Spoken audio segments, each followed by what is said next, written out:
Сәлем достар. Бүгінгі таңда әлем бойынша қазіргі саясаттағы ең күшті және ең ақылды әйел президенттер жайында айтатын боламыз. Бельгия мемлекеті. Бельгияда король бар, бірақ ол Европада соңғы 100 жылда әдеттегідей жалпы сәндік функцияларды орындайды. Ал премьер-министр Софи Вильмес. Ол 1975 жылы бельгиялық банкердің отбасында дүниеге келген. Жас кезінде ол тіпті саясат туралы ойламаған, және ол мүлде оқуға да қызығушылық танытпаған. Кейіннен жарнамалық агенттікке жұмыс істейді. Содан кейін Европалық қаржы саласында жұмысын ауыстырады. Ал 2000 жылдардан бастап саясатқа араласып, 2019 жылдары премьер-министр лауазымын иеленді. Цай Инвен, Қытай Республикасының Тайвандағы тұңғыш әйел президенті. Ол 2020 жылы 4 жыл қатарынан екінші мерзімге сайланды.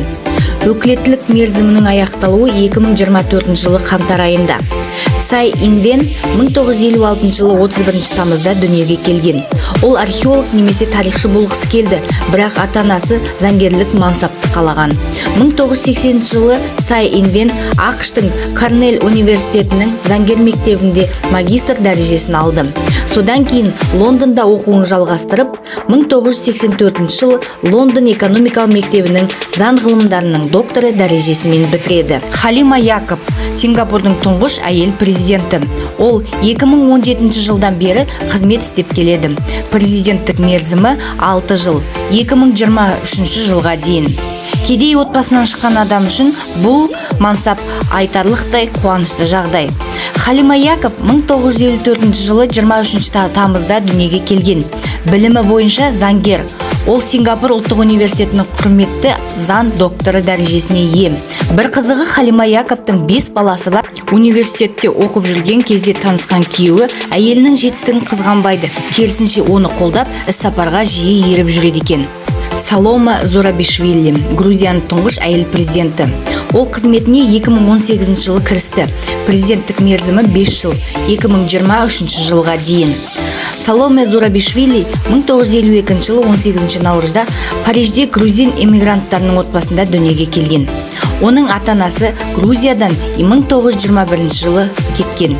Ол оппозициялық лидерлер мемлекет басшысына дейін қиын жолды басынан өткерді. Салома Зурабишвили Париж саясаттану институтында және ақш-тың Колумбия университетінде оқыды.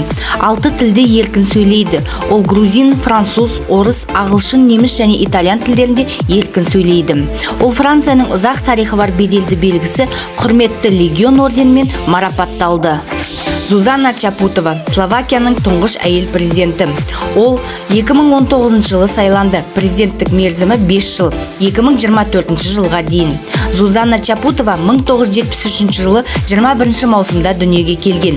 Білімі заңгер, университеттің заң факультетін бітірген. Президенттікке дейін ол заңгерлік және қоғамдық қызметпен айналысқан. Зузана Чапутова табиғатты қорғау саласында белсенді жұмыс жасап, ұлттық деңгейде танылып қана қоймай, сонымен қатар қоршаған ортаны қорғау саласындағы Голдман сыйлығына ие болды. Бұл беделі мен құндылығы жағынан Нобель сыйлығымен жиі салыстырылатын халықаралық сыйлық.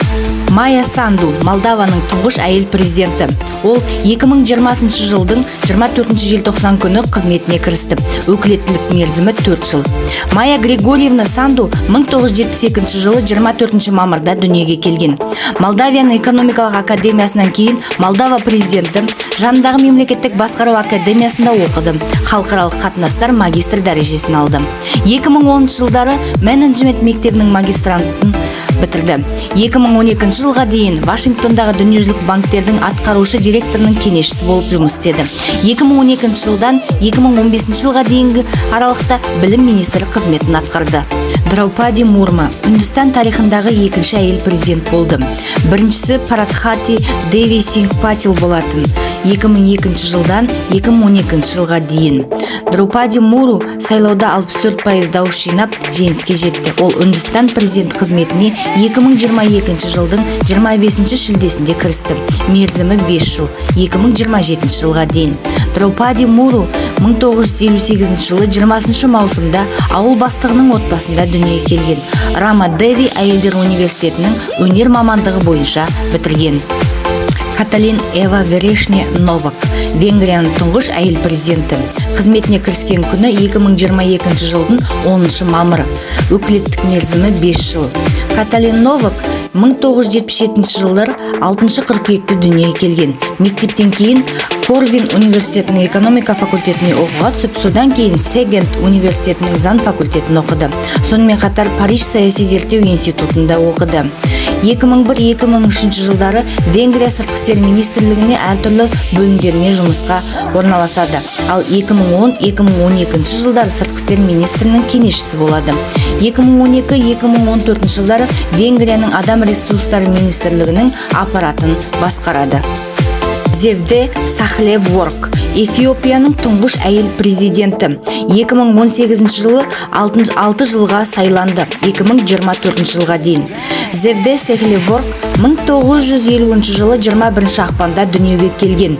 Ол Монпелье университетінде оқыған және француз, ағылшын тілдерінде жетік меңгерген. Зевде Сахлеворктың саясатта үлкен тәжірибесі бар.